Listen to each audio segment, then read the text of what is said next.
ஒரு மனுஷன் லைஃப்பில் எவ்வளோ பெரிய ஒரு உயரத்துக்கு போனாலும் மனசளவில் சில வலிகள் காயங்கள் அதை மறக்க முடியாது இல்லையா? எல்லார் லைஃப்லையும் அப்படி தான், நமக்கும் அப்படி தான். நிறையா வலிகள் காயங்கள் எல்லாத்தையும் தாண்டி தான் வந்திருக்கிறோம். ஆனால் எல்லாத்தையும் விட ரொம்ப ஜாஸ்தியான அந்த வலியும் அந்த காயமும் எனக்கு அந்த கரூர் சம்பவம் தான்.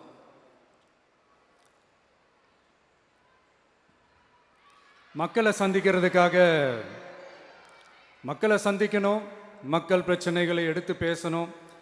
அதுக்காக தான் அந்த மக்கள் சந்திப்பு பயணத்தை தொடங்கி திருச்சி, அரியலூர், நாகப்பட்டினம், திருவாரூர், நாமக்கல், கரூர் அப்படின்னு சொல்லிட்டு போயிட்டுருந்தோம். அரியலூரில் அந்த மீட்டிங் முடிச்சுட்டு பெரம்பலூர் போகிறதுக்கு முன்னாடி அந்த பெரம்பலூர் போலீஸ் எங்களை அலர்ட் பண்ணாங்க. சரிங்க, கூட்டம் கொஞ்சம் ஜாஸ்தியாக இருக்குது, லேட் ஆகிடுச்சு, வராதிங்க அப்படின்ட்டு. So we had no choice. Police சொன்னால் நம்ம அதை ஒபே பண்ணி தானே ஆகணும். அதே நேரத்தில் பெரம்பலூர் மக்களோட அந்த சேஃப்டியும் மைண்டில் எடுத்துக்கிட்டு ஒரு மன வலியோடவே திரும்ப போயிட்டோம். அதுக்கப்புறம் பெரம்பலூர் தொகுதி மக்களுக்கு மன்னிப்பும் கேட்டோம். அதே மாதிரி நாமக்கல் அந்த மீட்டிங் முடிச்சுட்டு கரூர் வரும்போது அந்த கரூர் போலீஸ் எங்களை அலர்ட் பண்ணியிருக்கலாம்ல.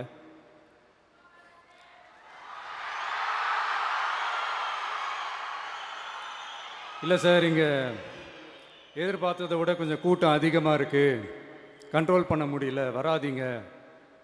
அண்ட் போலீஸ் நினச்சா அவங்க அந்த மீட்டிங்கே கேன்சல் பண்ணலாம். ஏதோ தப்பாக இருக்குது, ஏதோ தப்பாக தோணுது அப்படின்னு நினச்சிட்டாலே they have all the rights to cancel the meeting. எங்ககிட்ட கேட்கணும்லாம் ஒன்றும் அவசியமே கிடையாது. ஆனால் அதையெல்லாம் எதுவுமே செய்யாமல் அந்த ஹைவேல இருந்த அந்த ஸ்பாட்டுக்கு போலீஸே எங்களை உள்ளே கூட்டிகிட்டு வந்து விட்டு அந்த நாடகம்லாம் இருக்குது பாருங்க.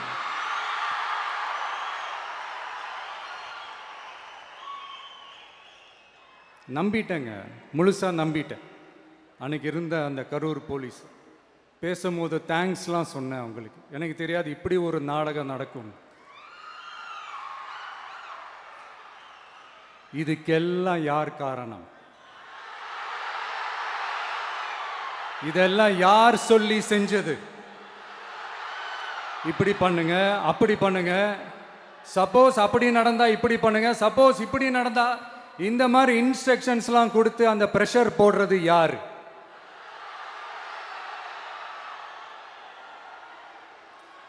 அந்த சம்பவத்தில் நம்ம யாரெல்லாம் இழந்திருக்கோம் தெரியுமா?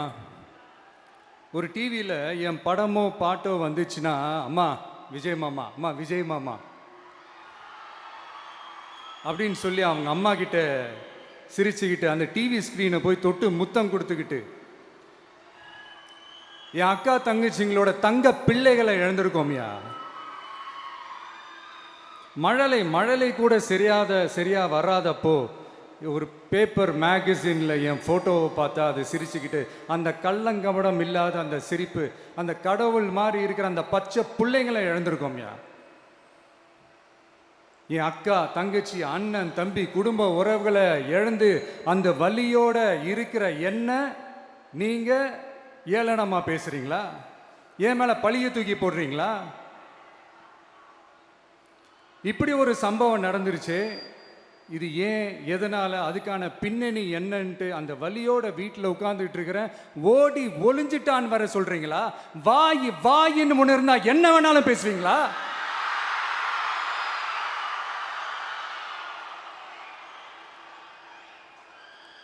மக்களே, நான் உங்களையே கேட்குறேன். அன்னைக்கு அத்தனை க்ரௌடு இருந்துச்சு, அந்த க்ரௌடுக்கு தகுந்த மாதிரி போலீஸ் பாதுகாப்பு கொடுத்தாங்களா? இந்த இடத்தை எடுத்துக்க சொல்லி நாங்கள் தான் சொன்னோம்னு ஒரு போலீஸ் ஆஃபீஸர் பேட்டி கொடுக்குறாரு. அதுக்கு என்ன அர்த்தம்?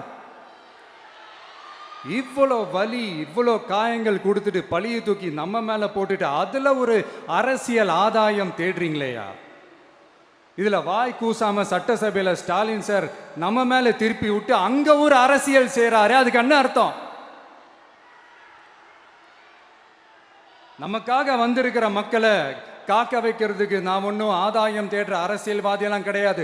மக்களுக்காக அரசியலுக்கு வந்தவன் இந்த விஜய்.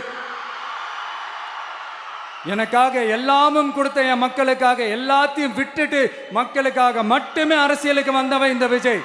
அவங்களுக்காக நன்றி கடன் செலுத்துறதுக்காக மட்டுமே அரசியலுக்கு வந்தவன் இந்த விஜய். உங்களுக்கு தான் இந்த விஜயை பற்றி நல்லா தெரியுமே.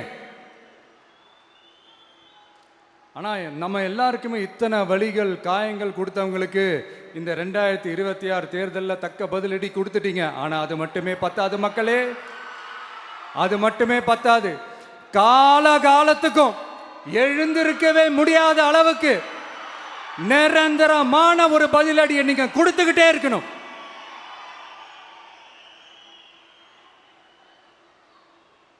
இப்படிலாம் பண்ணா நான் மக்களை விட்டு ஓடிடுவேன் நினைப்பா? யார் என்ன ஓடினாலும் நான் மக்களை விட்டு எல்லாம் ஓட மாட்டேன். அன்னைக்கும் சொன்னேன், இன்னைக்கும் சொல்றேன், நாளைக்கும் சொல்றேன், தில்லா சொல்லுவேன், கெத்தா சொல்லுவேன். பணமா ஜனமா அப்படின்னு கேட்டா என் ஜனம் தான்டா எனக்கு முக்கியம்.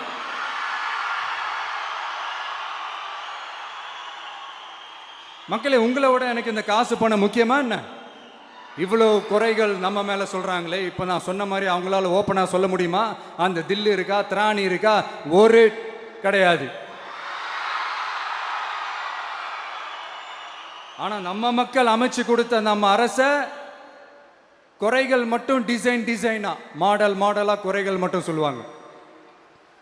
ஒவ்வொரு டிபார்ட்மெண்ட்லையும் அந்த பார்ட்டி ஃபண்ட், அந்த கட்சி நிதின்ற பேர்ல அடிக்கிற கொள்ளையெல்லாம் இந்த தீய சக்தியா இருக்கட்டும், தீந்து போன சக்தியா இருக்கட்டும், ரெண்டு பேரும் மாறி மாறி இதே தான் செஞ்சிட்டு இருக்கிறாங்க. இதுல ஒரு ஹைலைட் காமெடி என்னன்னா, சட்டசபையில் பேசும்போது பார்ட்டி ஃபண்டுன்னு தான் சொன்னேன். அது எந்த பார்ட்டி, என்ன ஃபண்டு, யாரு, என்ன பேரு எதுவுமே சொல்ல.